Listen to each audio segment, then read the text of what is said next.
of his opponent's base right now. One thing that I just noticed about this map is it has no Zelnagas. That's kind of interesting. IC kept taking it back to some old school ways. And there he goes. Pretty good job with this creep spread. Once again, I would just watch, when you spread your creamers, why you spread them where you did. Like, there's no reason to spread this one here. You could spread it here and then jump it over here somewhere. But he is doing a pretty good job with the creep spread right now, so I will give him credit for that. And he does have enough queens for all of his hatcheries. Moving out with these hydras who are so much slower off of creep. It's really sad. Let's see, does he have that roach upgrade? Where is it? There. So he does have the roach speed. And here we go. McCalmy with a little flyover does see that giant army there, but I think this ledge is going to provide him some excellent positioning advantages in this. And Weagle's really got to get all the troops. So yeah, these Colossus up here are just going to rain down on this army. But we'll see if he's able to push through. Weagle does have a significant amount of troops here. Does take out almost all those zealots. Getting these hydras in some decent position over here, away from the Colossus. But they do have the extended thermal lancers. Let's see if we can psych those Colossus out right now. And let's see, in an even position in terms of the economy. Economy with just a little less crystal, but a little more gas, because that's what he's going. And here we go. Weagle does get that extractor running. I'm surprised he's not expanding again. There he goes, expanding right there. He's got excellent map control right now, really holding McCalmy back to his one base, but he's got to take advantage of that that map control that he has and see if he can deny McCalmy's expansion right here. He does deny the probe temporarily, but the Stalker's probably going to come up there to clear out that Zergling, and we'll see if McCalmy's going to go with that expand. And here we go, Weagle getting some creep out to the center of the map. This is a very big map though, so it's very hard to creep this.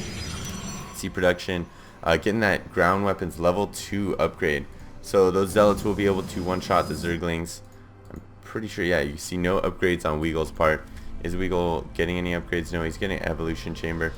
But without those upgrades, the Colossus units can really swipe through a Zerg army very quickly. Here we go, McCalmy going with the pylon right here. Maybe get some cannons or a little block off gateway after that. And Weagle not doing anything to contain that. You see your Zergling get shot down here early, just take out some Zerglings and run them over there, make them protect that, make the opponent really work for it. And here we go, Weagle with the little macro fail there, but trying to catch up, was building, what was that, 23 drones at once. So he will be able to quickly saturate this base if McCalmy gives him the chance to. And getting a Spire here, so maybe he's changing some tech. Weagle does bring the Zerglings over. He could be changing tech. He could just be getting some Corruptor support to deal with those Colossus. There we go. 36 Zerglings going down. Weagle does it big. And McCalmy doing a better job of managing his resources really right now. Bringing out another 4th Colossus. That's going to be a big impact there. Not getting the blink for the Stalkers though. I'd imagine you get that eventually. Whenever you have Stalker Colossus, it's always good to have that blink going on. And then here we see he's getting some upgrades going in there, getting another queen here. And McCalmy just getting a whole bunch of stuff at once. But here we go, Weagle with the income advantage, with the base advantage, with the army advantage here. He's up about 20, yeah, right about 20. And these Titan Harvesters, so he is up a full 20 army units. And here he goes, brings in these Zerglings. Don't want to get caught in here. Maybe you'd want to squish here and here. Oh, do a nice job on that. But this is horrible for Zerglings. You got to bring them back here and suck the opponent in there. You're not going to do anything there. And we see lost pretty much the whole army advantage he had with those Zerglings going down there. But he did prevent a base, so it's hard to say whether or not that was good or bad. But I would tend against that. Try and get that base and get a little more effectiveness out of your troops there.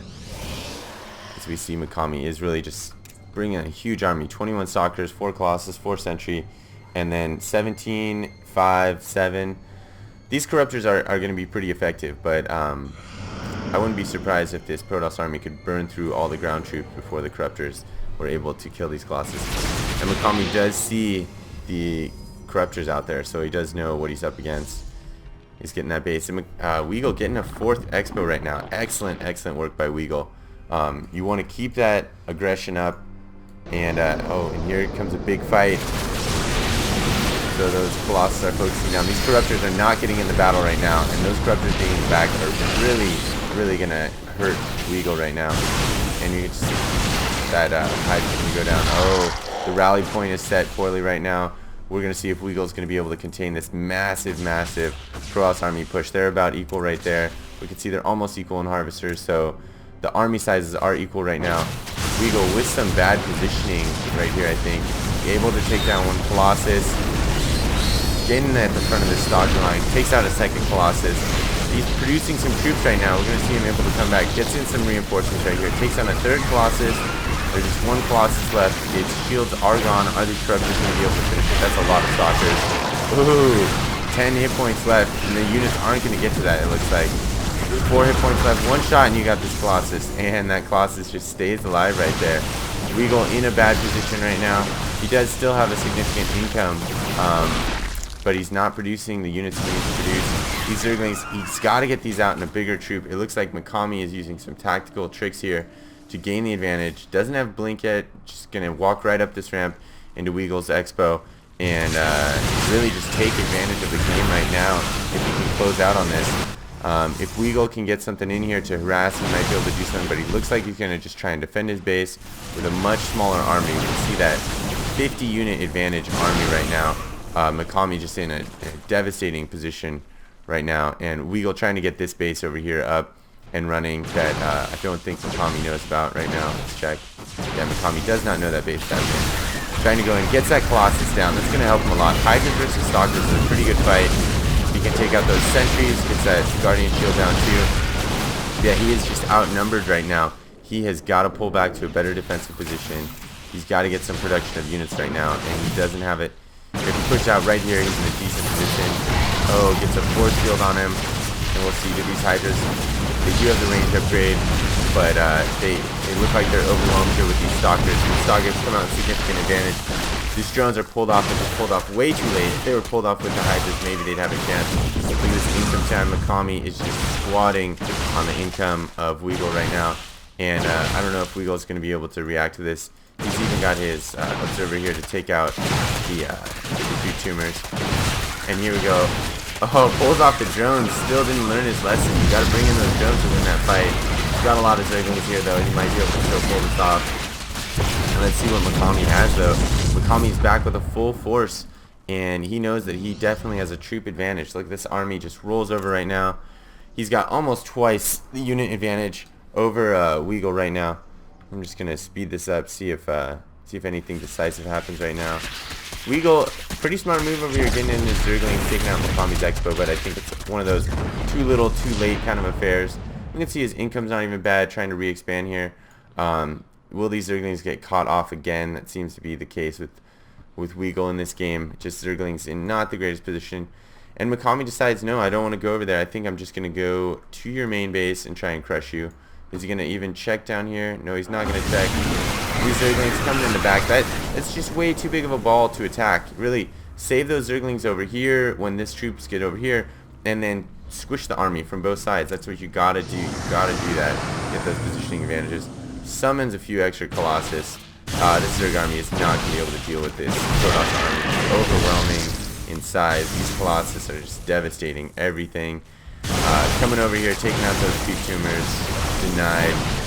And you're not going to get any positioning in here. This is really favoring a balled army like this. And the Zerg even stuffed himself on the map.